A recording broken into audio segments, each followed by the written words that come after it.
আসসালামু আলাইকুম ওয়া রাহমাতুল্লাহি ওয়া বারাকাতুহু। নাহমাদুহু ওয়া নুসাল্লি আলা রাসূলিহিল কারীম।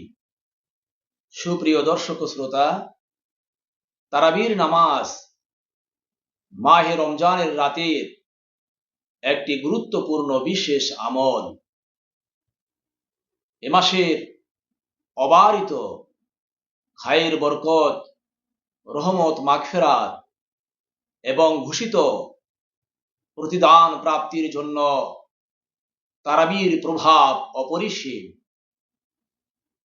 একটি হাদিসের বর্ণনা এভাবে এসেছে, রাসূলুল্লাহ সাল্লাল্লাহু আলাইহি ওয়াসাল্লাম ইরশাদ করেছেন, যে ব্যক্তি ঈমানের সঙ্গে সওয়াবের আশায় তারাবি নামাজ আদায় করবে, তার পিছনের সমস্ত গুনাহ মাফ করে দেয়া হবে। বুখারী শরীফ হাদিস নাম্বার 37, আবু দাউদ শরীফ হাদিস নাম্বার 1371।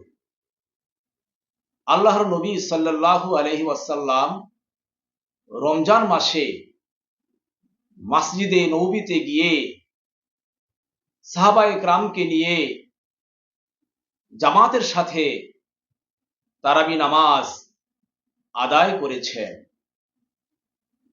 আম্মা জান আয়েশা সিদ্দিকা রাদিয়াল্লাহু তাআলা আনহা বলেন, এক রাতে আল্লাহর রাসূল সাল্লাল্লাহু আলাইহি ওয়াসাল্লাম মসজিদে নববীতে গিয়ে সাহাবায়ে কেরামকে নিয়ে তারাবির নামাজ জামাতের সাথে পড়িয়েছেন।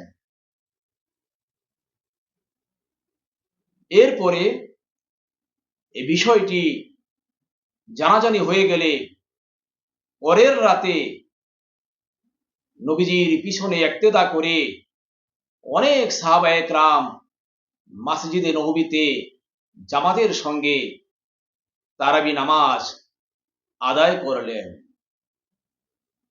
পরের দিন আরো অনেক মানুষের সমাগম হলো।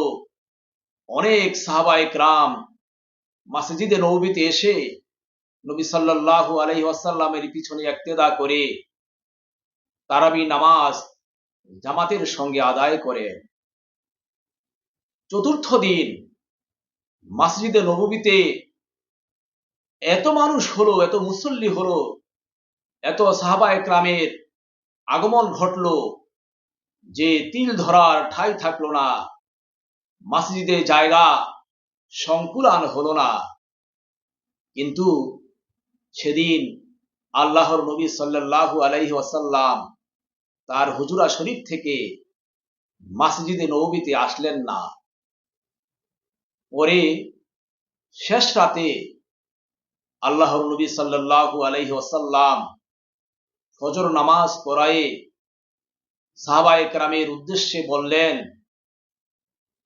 শোনো, তোমাদের বিষয়টি আমার অজানা নয়, কিন্তু আমি যদি তোমাদেরকে নিয়ে নিয়মিতভাবে এই তারাবির নামাজ জামাতের সঙ্গে আদায় করতে থাকি, তাহলে আমার ভয় হয় হয়তো তোমাদের উপরে এই তারাবি নামাজ ফরজ হয়ে যেতে পারে।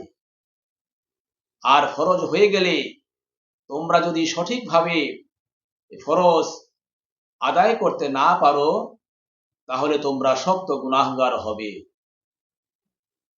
আল্লাহর নবী সাল্লাল্লাহু আলাইহি ওয়াসাল্লামের এই বাণীর পরে পরবর্তীতে আল্লাহর নবী সাল্লাল্লাহু আলাইহি ওয়াসাল্লাম সুন্নত রেখেই এই তারাবি নামাজ সুন্নত রেখেই ইন্তেকাল করলেন। আর তারাবি নামাজ আমাদের সকল মুসলমানদের জন্য ফরজ নয়, সুন্নাতে মুআক্কাদা থেকে গেল। বুখারী শরীফ হাদিস নাম্বার 2012, মুসলিম শরীফ হাদিস নাম্বার 1104। প্রিয় সুধী মণ্ডলী, মুসলিম ভাই এবং বোনেরা, এই আলোচনাটি ধারাবাহিকভাবে চলতে থাকবে ইনশাআল্লাহুল আজিজ। আসসালামু আলাইকুম ওয়া রাহমাতুল্লাহি ওয়া বারাকাতুহু।